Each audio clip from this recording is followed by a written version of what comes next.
Welcome back into the Letterman Lounge, everybody. That is Matt Park on the other side of that screen. It's me, Spencer Holbrook, and it is a big week for Ohio State football recruiting. The Croots are coming to town. Matt, how are you? I'm good, man. I'll be honest with you. I'm really tired of hearing about all this Michigan stuff, which is why we're going to talk about Michigan State and Ohio State and recruiting in the shoe, a prime time. You can't say prime time banger because that's for noon only, but a prime time clash, if you will. I don't know how much of a clash this is going to be, but that's beside the point.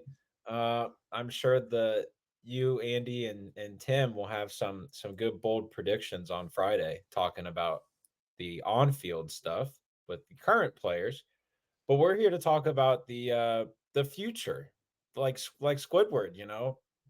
I'm not going to say it how Squidward does, but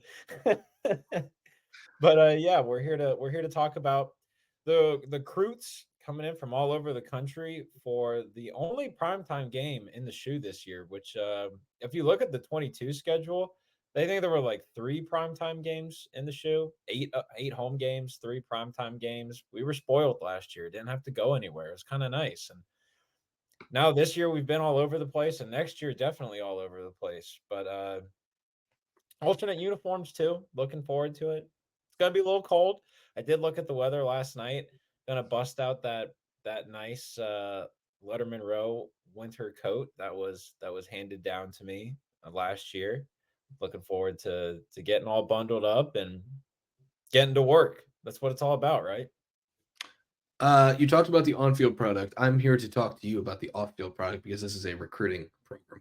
Um, and Ohio State's hosting a lot of its commits on Saturday for the game, but it's not really the commits who are in the spotlight. The commits are the commits. Like you're excited to have them back on campus.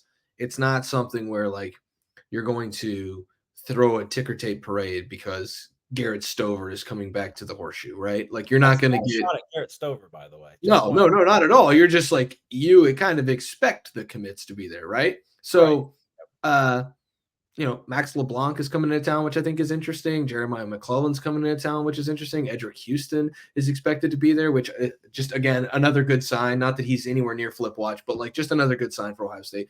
But we're not here to talk about those, Matt. I'm going to kind of give you the floor, but I'm also going to pose a question in doing so. The Buckeyes are hosting three players who are committed elsewhere. Yes. At least three players who are committed elsewhere. There's always the chance of surprise visitors, which is why we always leave it open. I'm That's not good gonna, foreshadowing right there. yeah, but the Buckeyes are hosting a Florida commit, a Yes. Miami commit, Yes. and a Northwestern commit. Yes. So I'm going to run down through them. Okay. Maris Williams, Clinton, North Carolina, Yes. committed to Florida. Chance Robinson from South Florida, committed to Miami. And Gabe Van Sickle, Northwestern commit, committed to Northwestern, offensive lineman. I want you, Matt, and I'm going to ask you to rank these three players committed elsewhere in the order that you think it is realistic for Ohio State to pull off the spatula and get something done here. Okay. So I'll hand it over to you All right. between Amaris Williams, Chance Robinson, and Gabe Van Sickle. Who is the most likely flip candidate right now? I'll go with Gabe Van Sickle, the Northwestern offensive line commit from Coopersville, Michigan, if I am not mistaken. Has been I think it's important to note, however, that Gabe has been committed to Northwestern. He committed when Pat Fitzgerald was there, and he has remained committed to the Wildcats even after all of the offseason stuff and the various scandals and things that have been going on at Northwestern that took place that came to light in the summer, I should say. That's the right way to say that. And that's significant. That that 23 class, I know we're talking about 24th, but that 23 class, we saw a few transfers. Ohio State got one of them with Nigel Glover, now at Ohio State, the linebacker who was committed to Northwestern in the 23 class. And that 24 class, you've seen guys kind of go a few different places, so on and so forth. But I rate Gabe Van Sickle as the most likely to flip because Ohio State has a need. They like him. They, being the Buckeyes, like Gabe specifically at that guard spot. Could be a swing tackle if needed. He's like 6'5". He can do it, but the the hole to fill is the one that Mark Nave left with that mutual split with him and the Buckeyes back in September, I believe it was, when former Toledo Central Catholic interior offensive lineman decommitted from Ohio State, and there's a hole to fill. Ohio State only has 3 offensive linemen committed in the 2024 cycle. Van Sickle was on campus for the Penn State game. That was his debut visit to Ohio State, an unofficial visit. Left without an offer, but then got an offer. Wasn't announced. It was just kind of told to some people. Or like it wasn't announced on social media or anything like that in true offensive lineman fashion, which I do appreciate because we love the offensive line around here. All right. We live and die by the offensive line around here on this particular show. So I put him as the most likely just because Ohio State has a need. It's still everything, Ohio State, Northwestern, the things that he's looking for, it still adds up. Northwestern, is it a better school than Ohio State? Academically, probably. It's very hard to get into. Shout out Andy Backstrom for getting into Northwestern. Yeah. And Dylan Gabe Van Sickle. and Gabe Van Sickle. You're right. Shout out Gabe for getting into Northwestern. And it's a cool campus. That's unrelated. But you look at the things that like Ohio State and Northwestern have in common as far as producing offensive linemen. Like no one really talks about it, but Northwestern is pretty good at sending offensive linemen to the next level. Like we just saw Peter Skronsky get drafted in the top 10, if I'm not mistaken, top 10, I think it was top 11, somewhere in there. He was a first round draft pick. First round. The tackle from Northwestern last year who took care of business against Ohio State. Um, the developments there. I think Ohio State, for the obvious reasons, has a little bit of an upper hand. It just has better players, which means you're going to get developed maybe a little bit quicker. You're going to be going against better competition in practice. I haven't done my homework, admittedly, on where geographically Coopersville, Michigan is located and whether it's closer to Northwestern or to Columbus, Ohio. But I can't imagine the distance is too far, between the two. So close to home is another thing. It's still Big Ten football. It's still close to home. And this weekend is going to be pretty important for Ohio State as it is trying to close out this 2024 cycle. And really, it's the offensive line is the biggest thing. It's always the offensive line. It seems to be the biggest thing for these Ohio State Buckeyes this year. We'll get further into the offensive line here later in the program because Gabe Van Sickle isn't the only 2024 we've got our eyes on. I think you guys kind of know what we're hinting at there. Couple notes here about Gabe Van Sickle before we move on to the second most likely flip candidate, which I'm going to ask you about, of course. Are the Buckeyes taking over Michigan recruiting? Gabe Van Sickle from Michigan. I mean, people are saying it more and more as the narrative continues to, I guess, chug along, even though it's not really real anymore, that Michigan is coming down to Ohio and poaching the best players in Ohio. Ohio State seems to be going into Michigan and having some fun up in the Mitten State, doing some things. Another note here, Gabe Van Sickle is from Coopersville, which is between Grand Rapids and Muskegon. Muskegon, home of Cam Martinez, current Ohio State defensive back. You'd need a boat to get to Chicago fast from there. I don't think you can. So you got to go around Lake Michigan. So not super close to Northwestern compared to Ohio State. I would say they're probably close to the same distance, to be honest, when you have to go around Lake Michigan. But this isn't a geography show, Matt. Nobody cares what we have to say about geography. I think it's interesting that Gabe Van Sickle is just popping up on the radar. He's not a highly ranked guy, but the Buckeyes are doing their due diligence around the country. They find a guy in the Midwest they like. He's the number 929 player, number 77 interior offensive lineman in the On3 industry rankings, but he's committed to a Big Ten program and has offers from other guys and other schools, such as Indiana, a couple MAC schools. But here's the deal, like senior tape matters. And Ohio State isn't afraid to take a guy whose senior tape they kind of fall in love with. Look at Leroy Roker. Like a perfect example. Also, like you think about like, did Gabe Van Sickle camp anywhere? like all of that stuff goes into the rankings and things like that. And like rankings matter for us, obviously they matter for us, but like you talk to people in the Woody Hayes Athletic Center and they don't care. They have their own rankings. They like what they like. Find what Mhm. they like. It doesn't matter to them. So, but yeah, I'm interested to see how that goes. I vaguely remember seeing Gabe Van Sickle for the Penn State game and just being like, "Oh, who's that?" Yeah. So like, we'll see. Everyone's gonna be a little bundled up for the Michigan State game, however. So, excuse me. We'll see. The eye test is a little tougher when people got winter coats on, but we'll see. I'm looking forward to it. Second most likely flip candidate, Matt. You now only have two choices. Oh, Amaris Williams, the defensive lineman from Clinton, North Carolina, committed to Florida, or Chance Robinson, the South Florida Express wide receiver who's committed to Miami. I think he plays for South Florida Express. Could be wrong. I'm not He's from sure. South Florida. He plays at St. Thomas Aquinas. Okay, he plays for St. Thomas. So the St. Thomas Aquinas wide receiver who's committed to Miami, Chance Robinson, or Amaris Williams committed to Florida, defensive lineman. Um, Basically, I'm asking you who's a better flip guy, Larry Johnson or Brian Hartline, and I think those are the two best guys to flip people on this coaching Right. roster. So it's a So kind of a tough decision to me. I go back and forth, and I want it to be known that, in my opinion, there is a clear gap between number one and number two. Like, there's a clear gap between Gabe Van Sickle and whoever is going to be number two. But the gap between two and three is like razor thin, in my opinion. So I don't know, man. This is really tough. I think I think I'm going to put Chance Robinson in two, and here's why. Oh, see, I know. so I was going to go with my gut and say Amaris Williams. So that's how thin the margin is, though, right? And I say Chance Robinson only because he knows people in the program, like his teammate Jordan Lyle, running back, committed to Ohio State. There was some chatter a few weeks ago about some real decommit concerns or anything like that because he visited Miami, and now Miami is proving to be what we knew Miami was going to be week 0. So that's great.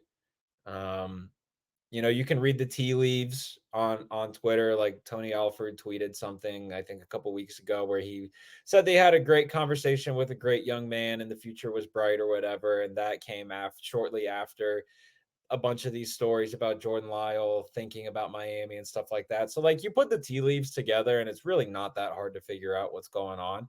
Um, and so with that, you have relationships, which we talk about relationships every single time that we're on this show, which is every week. Um, and folks would know that if they want to subscribe, which you can do. That'd be cool. Um, so I'll say relationships, and then obviously the production of wide receivers and development at Ohio State. Um, I don't really think we need to go down the rabbit hole of what Brian Hartline has done since he's been at Ohio State. We can if people would like. And by that, I mean, we're just going to say names: Jackson Smith and Jigba, Chris Olave, Garrett Wilson.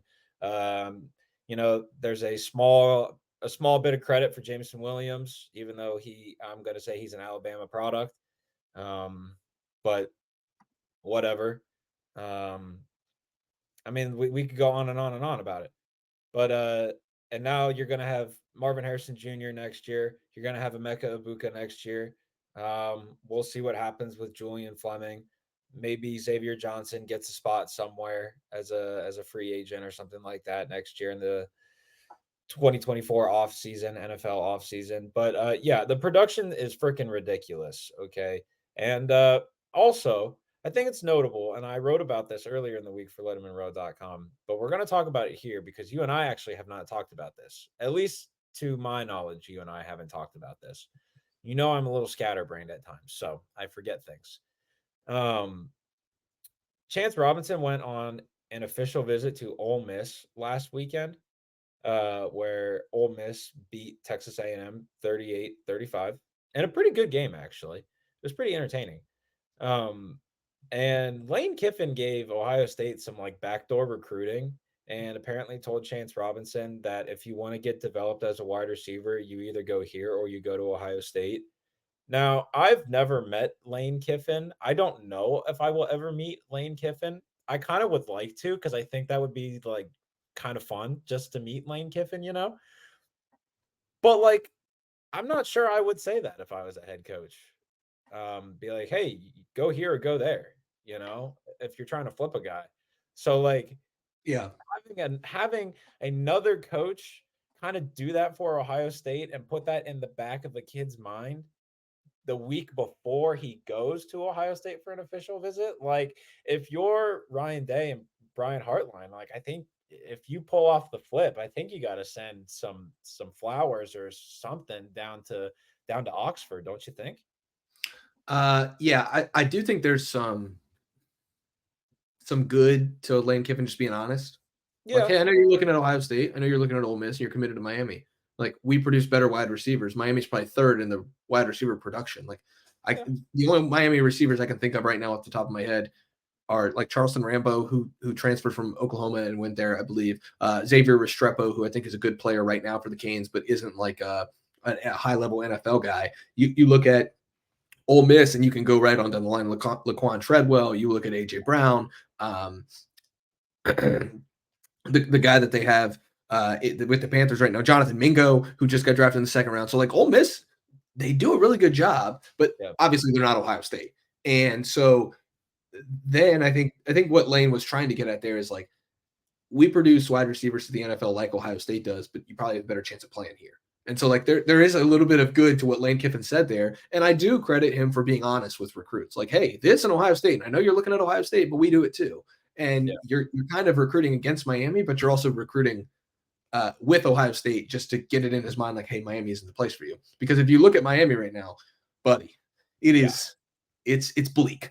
So uh, But I was told that it wasn't going to be. You yeah, know, it's I was it's not good. I was told that they were, gonna be good, and I don't know. I'm not Not, gonna open that can of worms. I'd it's like not to. I won't. it's Not not yet. good. Not yet, It's but not I will. it's not good.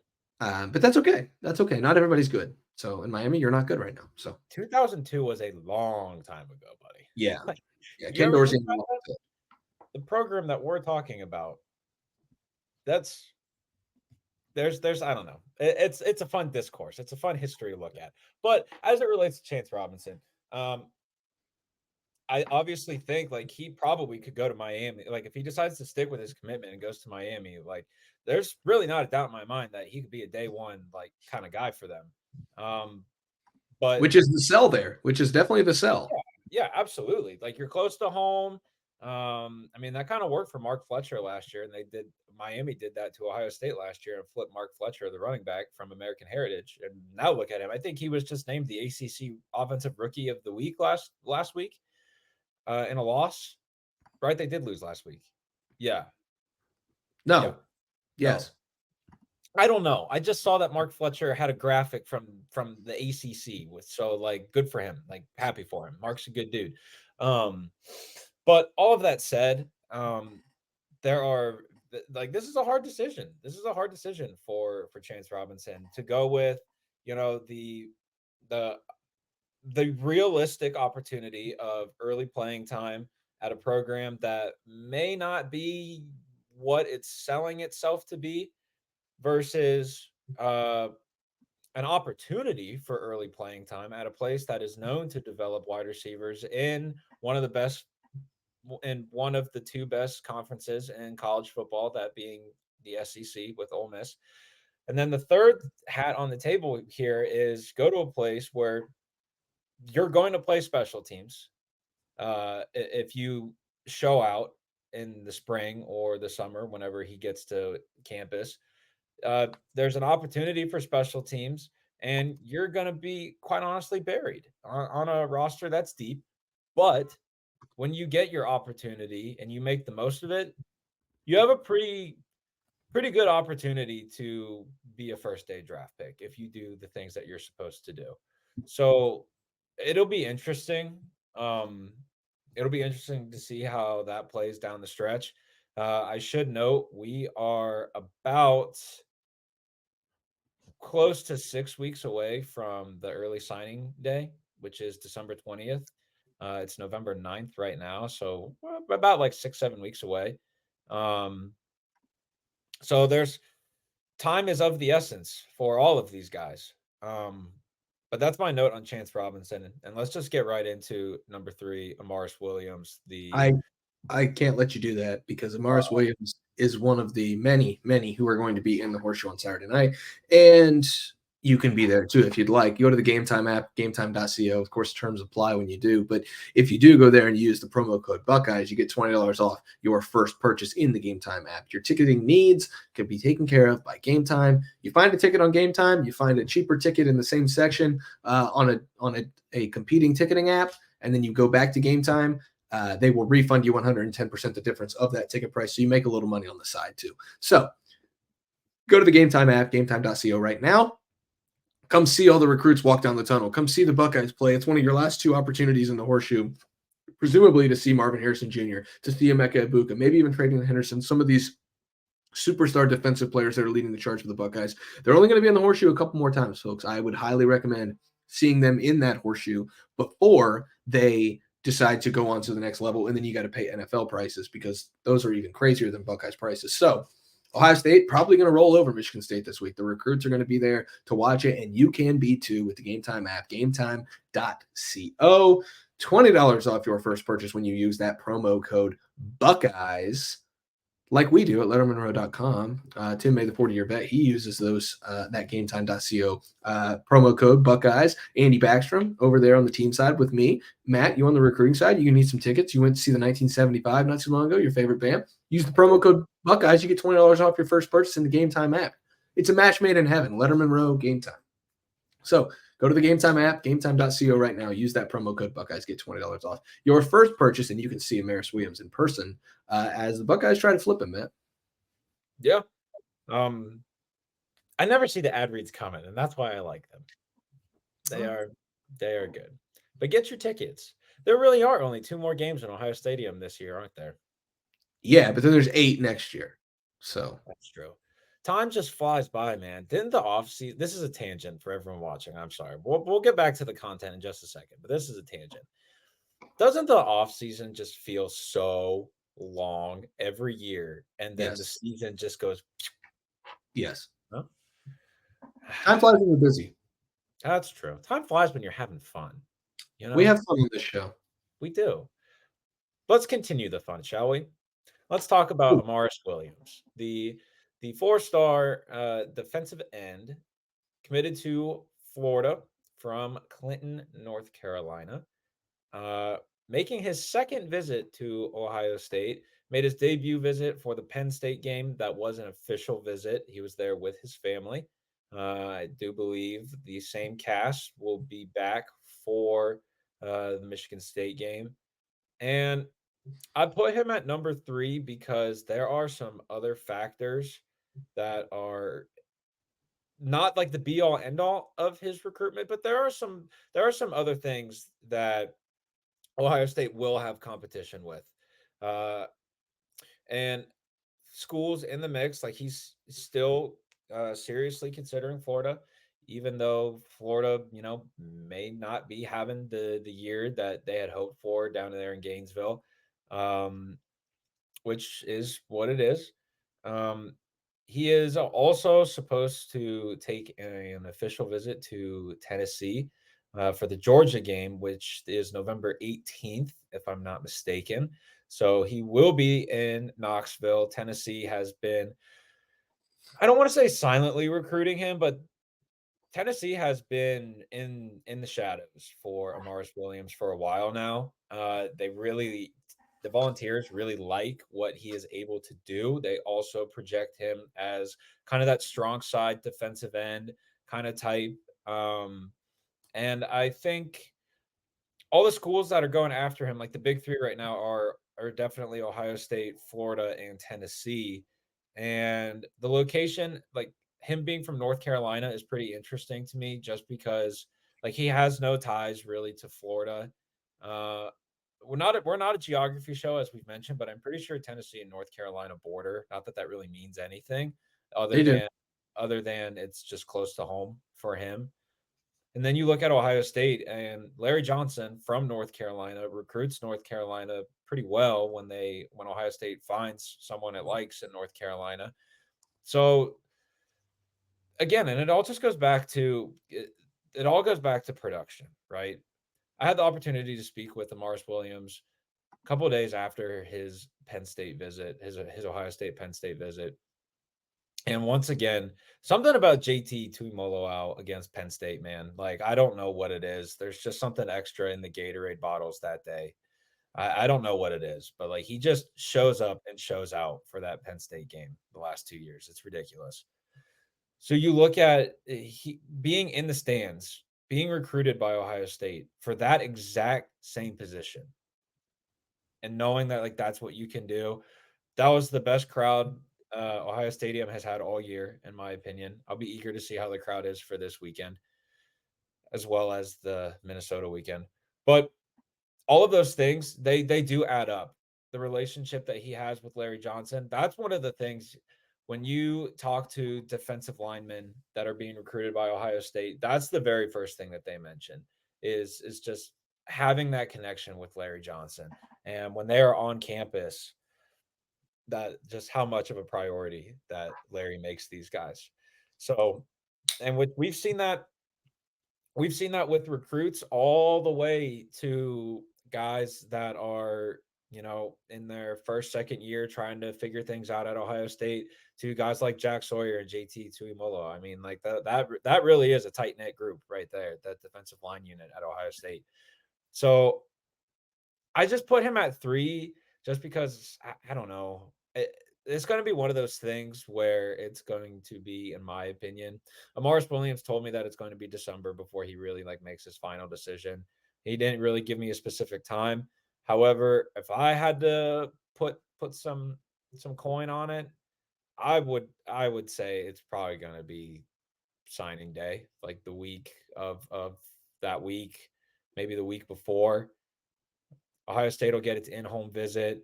We'll see Ryan Day and Larry Johnson down in Clinton, North Carolina. I'm sure of it. So these next like 6-7 weeks, man, are just going to be really, really important. Ohio State has 2 more opportunities for recruits to be on campus on a game day. And we'll see what happens. Ohio State is obviously hoping that it can't host recruits the first weekend of December because that's the Big Ten championship, and it would much rather be in Indianapolis playing for a Big Ten championship than hosting recruits. No offense to any recruits, but that's just the facts right there. FAX facts right there. And then after that, you have the in-home visits, whatever bowl game that Ohio State is going to go to.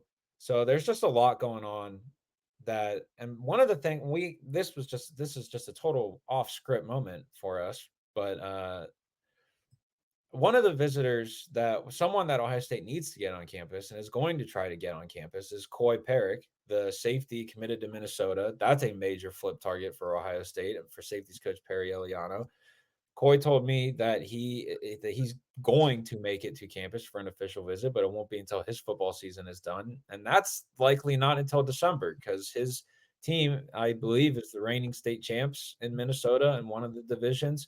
They're 10-0 going into quarterfinals. So you have quarterfinals, another final, semifinal, final. Like there's probably 3 more weeks of football for him, and that puts you that first weekend in December. And then you got to go to the second weekend. So there's just a lot of things going on for Ohio State. But to recap our main point of conversation, Gabe Van Sickle at 1, Chance Robinson at 2, and Amaris Williams at 3 as most likely to flip from their original commitment to Ohio State. Then to close things out, we have to talk about Jordan Seaton because Yeah. this is a recruitment that Ohio State is in the thick of. There are people who aren't giving Ohio State the credit for being in the thick of, but the Buckeyes are there. Jordan Seaton wants to get to Ohio State, according to Jordan Seaton. Ohio State wants to get him on campus, maybe even worse than Jordan Seaton wants to get to campus. The Buckeyes would love to have him on campus this weekend, but he is in all likelihood not going to make it. And that puts you in a little bit of a bind, Matt, because you've got to get him on campus. He's a 5-star offensive tackle. You don't really have a choice. but he's been to Oregon a couple times. He's been to Colorado, um, been elsewhere. Just somehow, some way, not making it to Ohio State, even though I think his season is over. Um, No, the reason why he more likely than not will not be at Ohio State is because he has practice on Saturday. so, did he have practice last Saturday when he went to Colorado? I don't know what the deal is. That's what I'm saying. Nobody really knows why or what the deal is, but we'll stick with that. Jordan Seaton has practice. He can't come to Ohio State on Saturday in all likelihood. There is that small possibility that he just shows up on campus, but um, it's getting late early, Matt. I don't know, man. I I will don't say know. I will say this, if it's one of those things where it's gonna be rushed, like if he has practice and then he has to rush and get like Ohio State does not want that. They want this to be the most relaxed thing, the easiest process. Get on a plane because it is an official visit. Like that's how that works. Ohio State fronts the bill for the plane and everything like that. So they want it to be the most like relaxed, easiest thing. And Ohio State has been adamant about the sources in the Woody Hayes Athletic Center have been adamant about the fact that they want to be the last school to have the official visit. And if Jordan Seaton makes it to the campus this weekend, Ohio State is not going to be the last school. He's got two more official visits on deck because now you can take as many OVs as you want. One of those is to Oklahoma. The other one escapes me right now, but I will circle back on that and get back to the folks about that. But I think if Jordan Seaton doesn't make it this weekend, I think that kind of works out in Ohio State's favor just because they want to be last. They, I think this is just my opinion. I think Jordan Seaton is I think he's a little impressionable, which he's a 17-year-old kid. You go places and everyone tells you that you're the most important person there and that you can do great things. And you kind of believe that. You're going to listen to what people say. That's what this whole entire recruiting process is about. And I encourage every single, major prospect to take as many visits as they can to figure things out. But I think that's why Ohio State wants to have the last one is because it knows it also kind of feels that Seaton might be a little bit impressionable. And if Ohio State can get that last visit and then the early signing day is like 2 weeks away, I don't know. Who's to say? It's kind of interesting. We'll see. Matt, I think we're going to get out of here. There are plenty of 2025s and 2026s visiting. We can run through those very quickly. Philip Bell, the wide receiver, Brent Hartline working on that one. Expect another good class in 2025. I don't really know what else to tell you. TJ Alford, the linebacker, James Laurentis working on that one. I don't know what else to tell you. Like James is a really good recruiter, and when he's allowed out on the trail to spread his wings and learn how to fly, he's going to be a star on the trail. Micah Dubose, a really big target there. Ohio State hosting a Georgia commit offensive lineman from Alabama. Watch that one. We're not going to predict anything right now, but watch that one. I think the Buckeyes are really working hard on that one. And then 2026, pair of quarterbacks. I'll let you talk about them. But then Cam Thomas, the athlete from Ohio, making his like 1 billionth visit to Ohio State. The only reason that he's on the list here is because he visited Michigan last week. So I think it's important for Ohio State to immediately get him back on campus and just show him like, hey, this is home. So, but the two quarterbacks, Matt, newsflash, the Buckeyes work ahead on quarterback. They've got Aaron Nolan in the 24 class. They've got Tavian St. Clair in the 25 class, and the 2026 class. They've got a couple guys coming in that are really talented. Real quick, that Micah DeBose note, he's so important because even though he lives in Alabama, he's from Cleveland, Ohio. So like he knows exactly what it would mean to be a Buckeye. That's why that recruitment is very important. Try to get one of Ohio's own back home. Yep. Now, looking at the 2026 quarterbacks, we have Will Griffin and Jared Curtis coming to campus for I believe this is their debut game day visits. I'll have to check on that as well. But both of them camped at Ohio State this summer. Both were offered by Ohio State this summer. Those two and Julian Lewis, the USC commit, are the only quarterbacks in the 2026 cycle that have Ohio State offers. So that's pretty significant because Ohio State is very choosy about who it offers at quarterback, even more choosy than who it offers at wide receiver, quite honestly. So, and I think that's just because, again, the pedigree of the position and what Ohio State has done with that position. They're not going to hand out 20 offers to quarterbacks unless it's the 2023 cycle and you really just got to figure it out. But That's just a joke, as they say. Yeah. Um, I mean, these are both big dudes. They're both like 6'2", 6'3", pretty developed as only sophomores in high school. Um, I was in I was at the Elite 11 and the OT7 championships when both of them camped at Ohio State. But from what I've been told, both of them have pretty big arms for only being like 16 years old. I think at the time one of them was 15 at the camp, hadn't turned 16 yet going into their sophomore year of high school, which makes sense.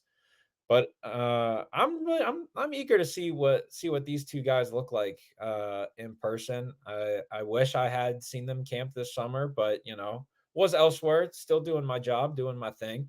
Um, I'll pull up some stories about them. I'm sure we had a couple of stories about them from the camp performance, but yeah, get if you can get started on a 2026 quarterback early. You feel really good about Aaron Nolan signing his letter of intent in a few weeks to Ohio State. Uh, the Tavian St. Clair commitment is, I mean, grew up an Ohio State fan, lives in Bell Fountain, which is like 40 minutes away from campus. That's just signed and locked in as you can get, especially when it's an in-state quarterback. Those are hard to come by in Ohio. So you feel good about that.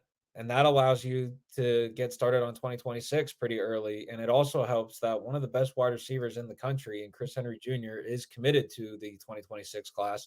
And you feel really good about that commitment as well because he's an Ohio guy. Yeah. So there's just some stuff cooking. You know what I mean? I had a And friend I had a friend earlier today tell me if you got the fire, then go cook. And I think Ohio State's got some fire right now, Spence. and then there's the 2027 quarterback also that's usually at Ohio State home games, who just led his team in Columbus to the state playoffs. So I think he plays for Columbus to Sales. So we'll see how that recruitment plays out as well. Yeah. Uh, Boston so College offer. yeah, Boston College offer RJ Day. 2027 looks like it's off to a pretty good start as well for the Buckeyes on the recruiting trail for quarterback. I have not included RJ Day on the guest list. Maybe I should. Well, I think they got to be careful with that one. Yeah. That's We'll see how that recruitment goes. But we'll see how a lot of these recruitments go. 2024, really starting to close the books on that. Ohio State trying to get that spatula out, do some flips. 2025, Buckeyes are just getting started on the recruiting trail. They are starting to heat up a little bit, though, and this Michigan State game should provide them a little bit of ammo to continue to fire away at the 2025 recruiting class. Matt Parker's going to cover all of it for LettermenRow.com. Go get that coverage. $1 for your first month. That gets you all the way up almost to National Signing Day. But by the time you get to that 1 month, you're going to want to just re-up your subscription anyway. So I guarantee it. So for Matt on the other side of that screen, I'm Spencer Holbrook. We will see you in the Horseshoe on Saturday night, along with all of those recruits for Ohio State and Michigan State. And we will see you back at the Lettermen Lounge message board with LettermenRow.com.